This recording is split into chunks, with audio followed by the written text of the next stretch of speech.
राष्ट्रवादी काँग्रेस पक्ष नागपूरतर्फे काल एक व्हिडिओ व्हायरल झाला आहे। तो लावणीचा व्हिडिओ दीपावली मिलन कार्यक्रम होता आणि राज्यभरात तो पसरला। त्यानंतर वेगवेगळ्या प्रसार माध्यमांवरून तो व्हिडिओ पूर्ण राज्यभरात पसरला आणि कुठे ना कुठे पार्टीवर गदा आली।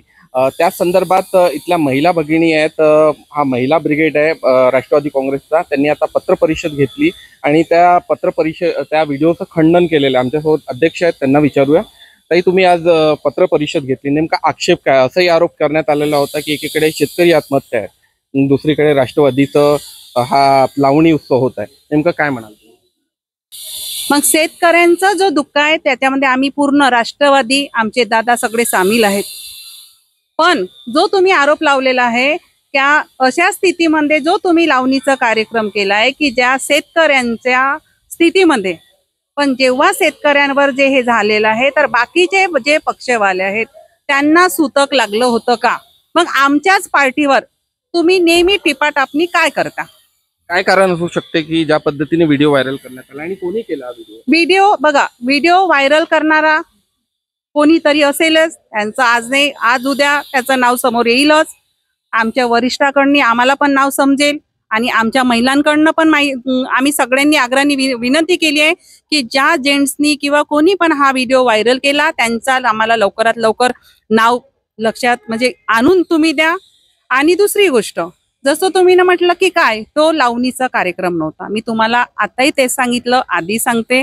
तुम्ही मला झोपेतूनही विचारलं, माझ्या सगळ्या महिलांना जरी विचारलं की लावणीचं हे तुम्ही पार्टी ऑफिसला लावणीचा कार्यक्रम का केला? पार्टी ऑफिसला लावणीचा कार्यक्रम केला नाही, फक्त आमचं एक दिवाळी मिलनचं कार्यक्रम होतं। आज पार्टी, तुमचा सवाल होता की पार्टीमध्ये तुम्ही असं कार्यक्रम का केला? आज ती पार्टी म्हणजे आमचं घर आहे, आमचं मंदिर आहे, आमचं माहेर आहे, आमचं सगळंच आहे। आम्ही राजकारण कधीच करत नाही, आमचं समाजसेवा असते, आमचं समाजसेवा होतं। म्हणूनच काल आमचे पूर्ण बंधुत्व, आमच्या मैत्रिणी, माझ्या मोठ्या ताई, सगळे आमची पूर्ण फॅमिली परवाच्या दिवशी बसलेली। खंडन करता येतं? हो, खंडन करताय सर, बिलकुल खंडन करत आहे।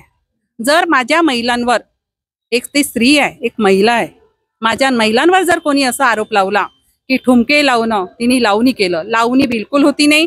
म्हणून मी तुमच्या माध्यमातूनच प्रसार करत आहे की हे चुकीची बातमी लावली आहे, म्हणून ही चुकीची बातमी तुम्ही बंद करा आणि जी होती ओरिजिनल तुम्ही ते दाखवा। ती एक आर्टिस्ट आहे, ती एक गोल्ड मेडलिस्ट आहे, ती कलावंत आहे।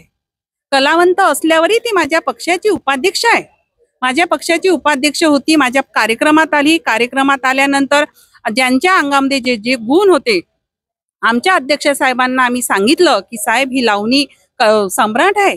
साहेब आमचे दगदगले, सगळेजण बोलले अरे वा, आपल्या पक्षामध्ये कलावंत आहे, लावणी सम्राट आहे, तर मग तुमची पण कला सगळ्यांना दाखवा। आणि कला दाखवली त्यात काय आहे? म्हणजे कलाला अपमान करून राहिले तुम्ही, ते कलाचा अपमान आहे, एका महिलांचा अपमान आहे। म्हणून माझी सगळ्यांना एक विनंती आहे की तुम्ही प्लीज हे जे असे तुम्ही जे व्हिडिओ व्हायरल केले ते नका करू। आम्ही शेतकऱ्यांच्या दुःखामध्ये आम्ही सहभागी आहोत, आमचा पूर्ण परिवार आहे, आमचे दादा आहे, आमचे प्रफुल्ल पटेल साहेब आहे, आमचे तटकरे साहेब आहे, आमची रुपाली ताई आहे। कंटिन्यू आम्ही शेतकऱ्यांच्या याच्यामध्ये असतो, आम्ही पण शेतकऱ्यांच्या मदतीला धावतो। आमचे दादा रात्र दिवस उन्हाचं ताण करून, आमचे प्रफुल्ल पटेल साहेब, तटकरे साहेब, रुपाली ताई आमचे कंटिन्यू उन्हाला ताण करून शेतकऱ्यांच्या मदतीला धावतात आणि जे होते ते सगळं पूर्ण करून राहिलेले। होऊ शकता तुम्ही की हे एनसीपीची महिला ब्रिगेड होती, त्यांनी पत्र परिषद घेतली, कुठे ना कुठे काल जो व्हिडिओ व्हायरल झालेला आहे आणि ज्या पद्धतीच्या बातम्याला त्याचं खंडन केलेलं आहे। नागपूरहून मुकेश शेडो, VKB न्यूज।